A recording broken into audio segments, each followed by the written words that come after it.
Oi pessoal, tudo bem com vocês?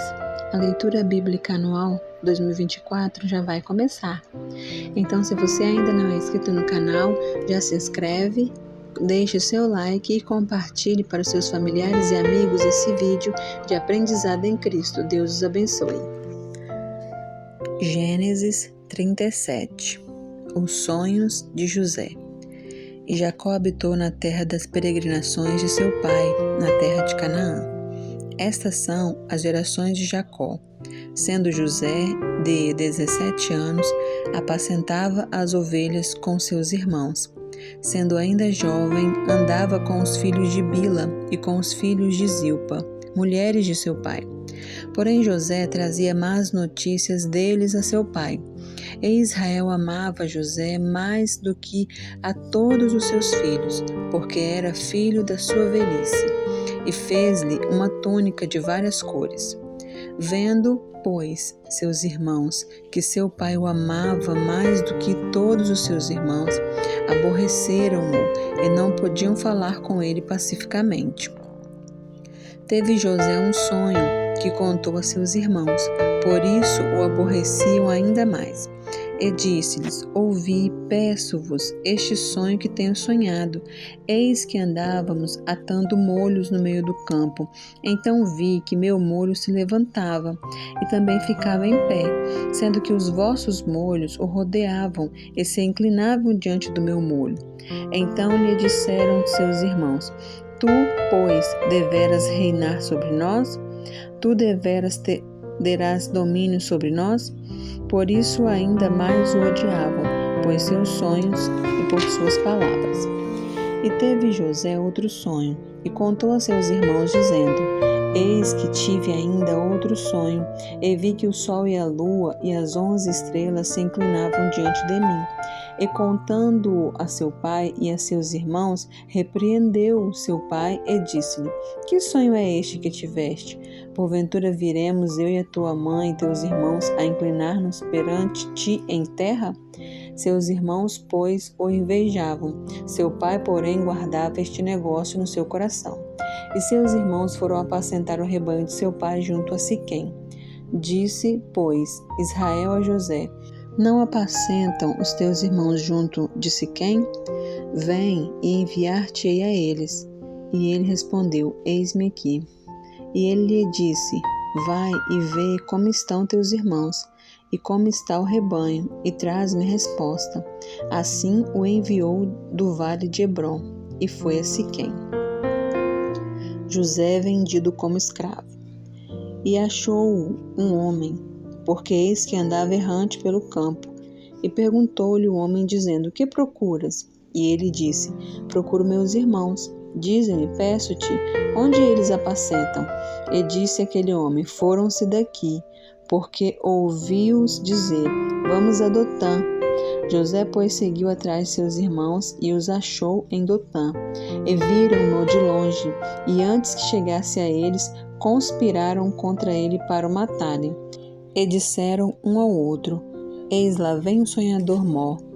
Vinde, pois, agora, e matemo-lo, lancemo-lo numa destas covas, e diremos: Uma fera o comeu, e veremos que será dos seus sonhos. E ouvindo Ruben, livrou-os das suas mãos, e disse: Não lhe tiremos a vida.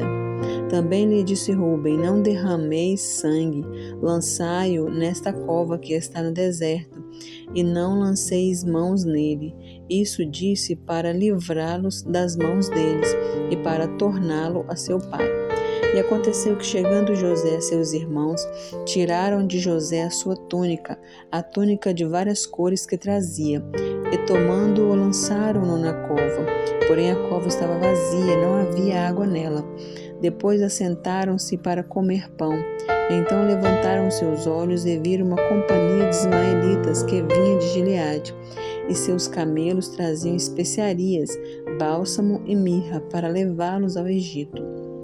Então Judá disse a seus irmãos: Que proveito haverá em que matemos a nosso irmão e escondamos a sua morte? Vinde e vendamo-lo a estes ismaelitas. Assim não esteja nossa mão sobre ele, porque ele é nosso irmão, nossa carne. E seus irmãos obedeceram. Passando, pois, os mercadores midianitas, tiraram e alçaram a José da cova, e venderam José por 20 moedas de prata aos ismaelitas, os quais levaram José ao Egito. Voltando, pois, Rúben à cova, eis que José não estava na cova. Então rasgou as suas vestes, e voltou a seus irmãos e disse: O moço não está lá, para onde irei eu? Então tomaram a túnica de José e mataram um cabrito e tingiram a túnica de sangue. E enviaram a túnica de várias cores e fizeram levá-la a seu pai. E disseram: Temos achado esta túnica. Conhece agora se esta será ou não a túnica de seu filho? E reconhecendo-a, disse: É a túnica do meu filho. Uma fera o comeu. Certamente José foi despedaçado. Então Jacó rasgou suas vestes, pôs saco sobre os seus lombos e lamentou seu filho por muitos dias. E levantaram-se todos os seus filhos e todas as suas filhas para o consolarem. Recusou, porém, ser consolado e disse: Porquanto com choro hei de descer ao meu filho até a sepultura. Assim o chorou seu pai.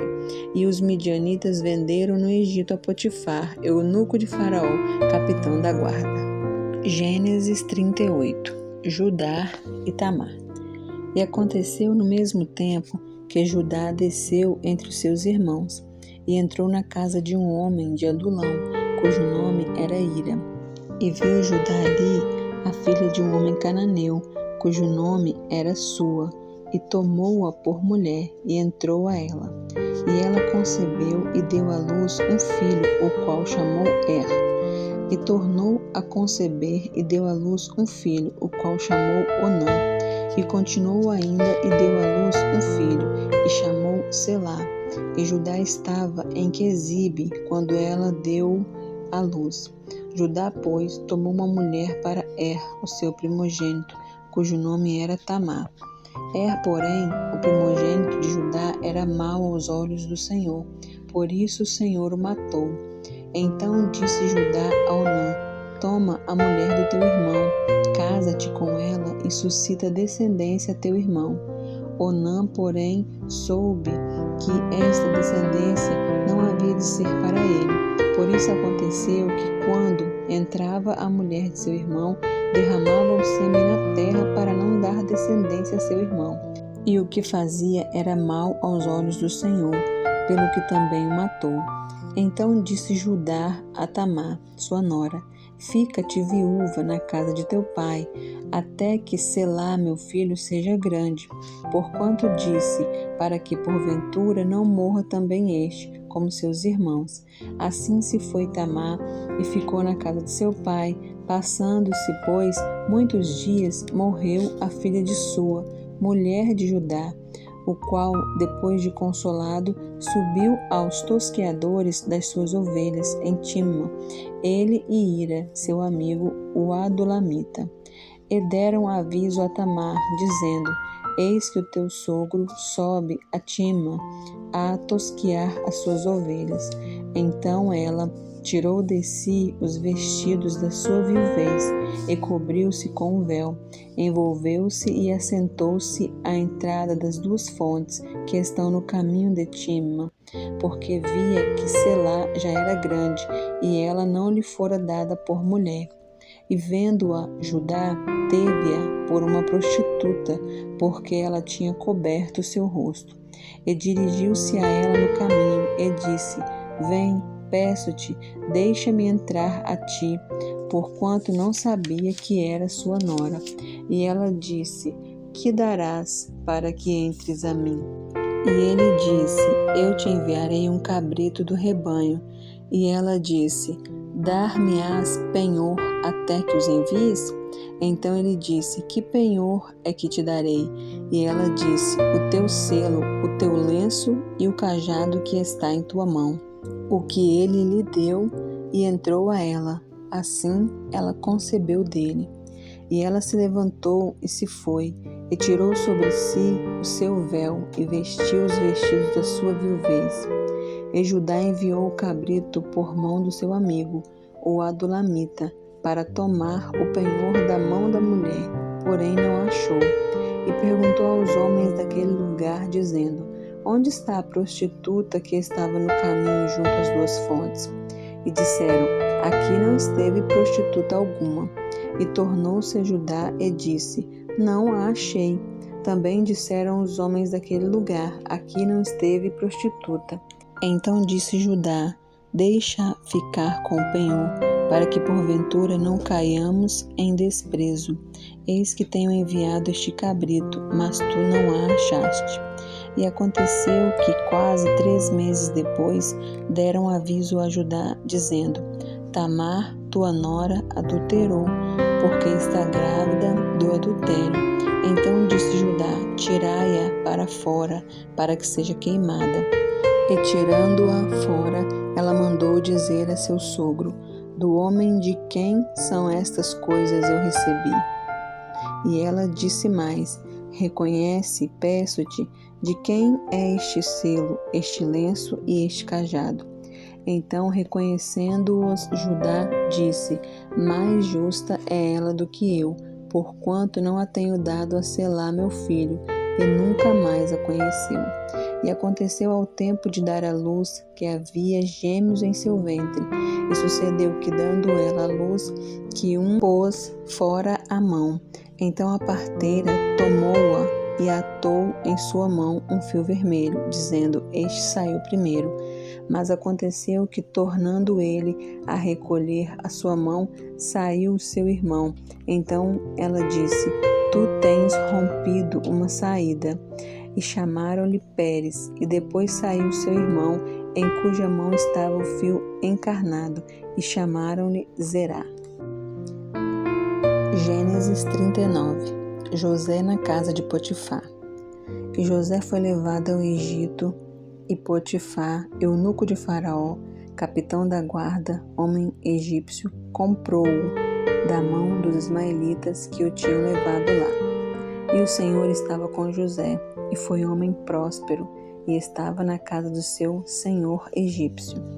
Vendo, pois, o seu senhor, que o Senhor estava com ele, e que tudo o que ele fazia, o Senhor prosperava em sua mão, José achou graça em seus olhos, e servia-o.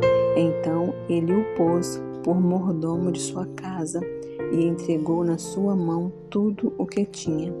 E aconteceu que, desde que o pusera mordomo de sua casa e sobre tudo o que tinha, o Senhor abençoou a casa de Potifar por amor de José, e a bênção do Senhor foi sobre tudo o que tinha na casa e no campo.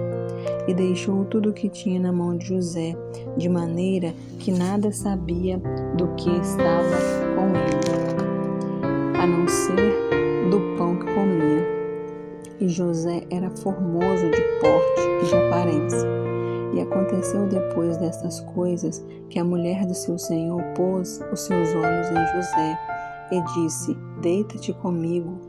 Porém ele recusou e disse à mulher do seu senhor: Eis que o meu senhor não sabe do que há em casa comigo, e entregou em minha mão tudo o que tem. Ninguém é maior do que eu nesta casa, e nenhuma coisa me vedou, senão a ti, porquanto tu és sua mulher. Como, pois, faria eu tamanha maldade e pecaria contra Deus? E aconteceu que, falando ela cada dia a José, e não lhe dando ele ouvidos para deitar-se com ela e estar com ela, sucedeu num certo dia que ele veio à casa para fazer seu serviço, e nenhum dos que da casa estavam ali. E ela lhe pegou pelas suas vestes, dizendo: Deita-te comigo. E ele deixou as suas vestes na mão dela e fugiu para fora. E aconteceu que, vendo ela que deixara as suas vestes em sua mão e fugira para fora, chamou os homens de sua casa e falou-lhe, dizendo: Vede, meu marido trouxe-nos um homem hebreu para escarnecer de nós. Entrou a mim para deitar-se comigo, e eu gritei com grande voz. E aconteceu que, ouvindo ele que eu levantava a minha voz, gritava, deixou as suas vestes comigo e fugiu para fora. E ela pôs as suas vestes perto de si, até que o seu senhor voltou à sua casa. Então falou-lhe conforme as mesmas palavras, dizendo: veio a mim um servo hebreu que nos trouxestes para escarnecer de mim. E aconteceu que, levantando eu a minha voz, gritando, deixou ele as suas vestes comigo e fugiu para fora. E aconteceu que, ouvindo seu senhor as palavras que sua mulher falava, dizendo: conforme estas mesmas palavras me fez teu servo, a sua ira se acendeu. E o senhor de José o tomou e o entregou na casa do cárcere, no lugar onde os presos do rei estavam encarcerados. Assim esteve ali na casa do cárcere. O Senhor, porém, estava com José e estendeu sobre ele a sua benignidade e deu-lhe graça aos olhos do carcereiro Mó. E o carcereiro Mó entregou na mão de José todos os presos que estavam na casa do cárcere, de modo que ele ordenava tudo o que se fazia ali. E o carcereiro Mó não teve cuidado de nenhuma coisa que estava na mão dele, porquanto o Senhor estava com ele e tudo o que fazia o Senhor prosperava.